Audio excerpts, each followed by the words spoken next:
Pascal, merci d'être là avec moi aujourd'hui. J'ai lu ton catalogue en fait de prestations et je me suis rendu compte que tu soignais différentes problématiques. En tant qu'hypnothérapeute, est-ce que tu peux nous parler par exemple de l'énurésie? Est-ce que tu peux soigner ça avec l'hypnose? Oui, tout à fait. Donc, l'énurésie, c'est le pipi-au-lit des enfants. Donc, je reçois d'abord les parents parce que c'est important d'avoir leur vision, la genèse, et parce que je vais avoir besoin de leur concours. Parce que malheureusement, les parents, et je m'inclus parce que je suis parent et que j'ai commis cette erreur aussi, c'est qu'on a tendance à relever le côté négatif de ce que nos enfants font, sans valoriser toutes les belles choses qu'ils peuvent accomplir.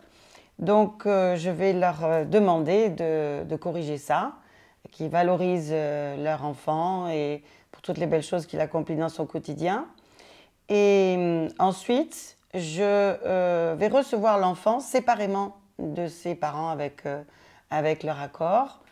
Et donc, je vais enregistrer ce qu'il aime particulièrement parce que je vais m'en servir en hypnose. Je lui offre cet espace donc de liberté et puis on crée un climat de confiance ensemble et où il va pouvoir s'exprimer en toute confidentialité.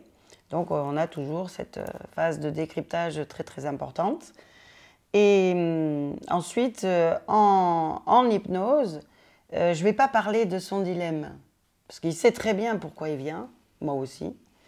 Mais on ne va pas en parler, on va en parler je vais en parler de façon indirecte, en m'appuyant sur le jeu. On va se mettre à jouer, il va se mettre à jouer, parce que comme ça, je vais avoir son attention complète, totale, durable. Et je vais m'appuyer peut-être sur le dessin, mais aussi, bon, il y a un outil spécifique. C'est quelque chose que tu fais, parce que l'hypnose, c'est pour tout âge. Oui. C'est quelque chose que tu fais, du coup, de manière privilégiée avec les enfants pour capter leur attention. Absolument, pour avoir leur attention constante. Parce que c'est, voilà, au bout d'un moment, on ne peut pas garder un enfant figé, assis en face de soi et discuter, surtout qu'il vient avec voilà, il sait très bien pourquoi il est là, donc ça renforce. Non, tandis qu'en s'appuyant sur le jeu, j'ai son attention constante. Son conscient, il ne va pas comprendre ce que je lui fais faire, mais par contre, son subconscient, oui.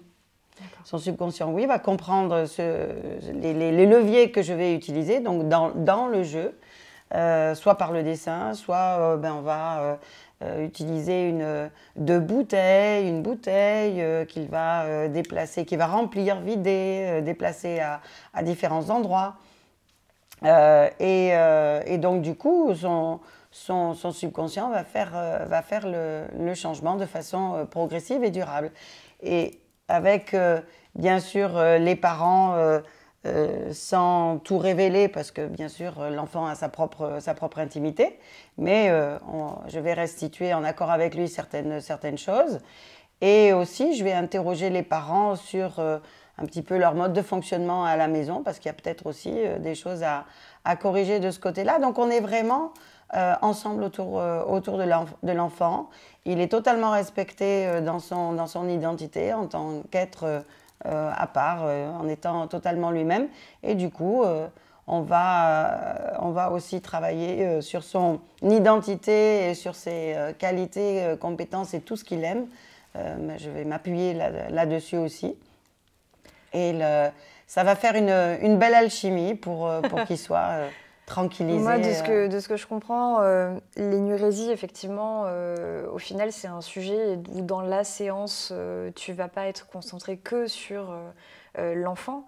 Concrètement, dans le suivi, après, tu vas le gérer comment? Tu contactes à la fois les parents, l'enfant, parce que chacun a son espace. Tout à fait. Donc, je revois bien sûr l'enfant pour justement qu'il puisse un petit peu me dire comment il s'est senti à la suite ou comment se sont passées ces nuits.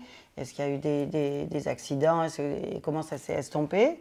Et puis aussi, donc, recevoir les parents aussi en entretien pour qu'ils donnent aussi leur écho.